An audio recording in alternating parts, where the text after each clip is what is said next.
We're all pretty familiar with thinking about money, right? We talk about spending, saving, investing. But what if we took those exact same rules and applied them to our food? We usually just think of eating as, either for pleasure or for fuel. But looking at it through the lens of finance, well, that can change absolutely everything. Today, we're going to explore how to manage your calories just like you'd manage your capital. So just imagine this for a second. What if every single calorie you ate was $1? How would that change the choices you make? All of a sudden, that morning pastry isn't just a treat anymore, it's a purchase. And that healthy meal, that's not just fuel, it's a really smart investment. It's just one simple question, but it completely reframes the hundreds of little decisions we make every single day. In the world of finance, you've basically got two extremes. On one hand, you have the reckless spender. They live on impulse, they rack up debt, and it usually ends in a crash. On the other hand, you've got the wise investor who carefully builds assets for long-term growth. Now, be honest, apply that to your eating habits. Which one of those feels maybe a little too familiar? And here's the thing about this whole analogy. It's shockingly true. Your body is like a perfect, flawless ledger. It doesn't have opinions, it doesn't judge, it just keeps score. Every single choice gets recorded, and over time, your physical state is simply a reflection of the sum of all your habits. Okay, so if your body is an account, then the very first step has to be budgeting. Before you can even think about investing or growing, you've got to understand your bottom line. Every business on the planet has a break-even point, right? Well, for your body, that's called your maintenance level.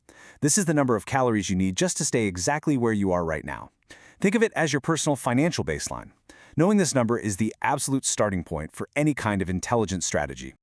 And once you know your break-even point, every day becomes this conscious financial decision. You can choose to be in a calorie deficit, which is basically saving energy to lose fat. You can hit your maintenance level and just break even for the day. Or you can go into a calorie surplus and you're investing that extra energy into building new assets, like muscle. The choice is totally yours. But you gotta remember this works both ways. Consistently eating more than you need is just like going into high-interest debt. All that excess energy gets stored as fat. But on the flip side, always undereating is like starving a business of its cash flow. Your energy just plummets, your performance tanks, and everything, it just kind of slows down. So budgeting is all about the quantity of calories. But just like with money, real, true wealth is built on the quality of your choices. And that brings us to our next principle, investing. I want you to think of your food choices as your investment portfolio. On one side, you've got your blue chip assets. These are reliable, high-quality nutrients that build long-term value for your body. And on the other side, you've got the penny stocks. That's the junk food that gives you a quick, cheap rush, but almost always leads to a crash. So let's get specific, right? What are we talking about? Your assets are the things that actually build your body up. Protein for repair and muscle, fiber to keep you full and satisfied, and all those amazing micronutrients from whole foods that just optimize your entire system. And your liabilities? Well, those are the things that drain your account. The sugar bombs, the ultra-processed junk, and maybe a little too much alcohol. And that's the trap, isn't it? That's the trap of these penny stock foods. They are literally engineered for that momentary rush. But in the long-term game of your health, a portfolio that's built on nothing but quick fixes, well, it's pretty much guaranteed to fail. This brings us to what might be the most powerful force in both finance and in health, the magic of compounding. It's how these tiny, consistent actions create almost unbelievable results over time. And it all starts right here, with just one single good decision, one healthier meal, one workout. And no, it might not feel like much in the moment, but that single choice, that's the seed capital for your entire transformation. So that one good choice you make on day one, when you repeat it and repeat it, it starts to compound.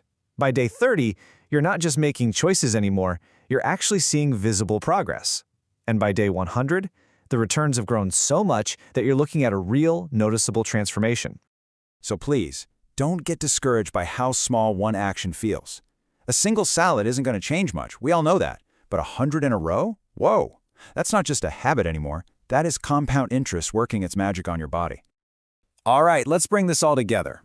At the end of the day, this is all about you becoming the manager of your own well-being and really understanding what your ultimate return on investment is. So here's the takeaway.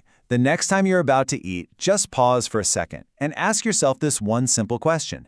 Is this choice spending, saving, or is it investing in my future? Just answering that question puts you back in control. Look, your body is the most important business you will ever run. It's the vehicle for everything else you want to achieve in your life. It absolutely deserves to be managed with the same care and strategy you'd give to any valuable enterprise. And let's end on this one thought. You can have all the money in the world, but if you don't have the health and the vitality to enjoy it, you are truly deeply bankrupt. So, budget, invest, and let your health compound. That is how you build a life that's genuinely rich.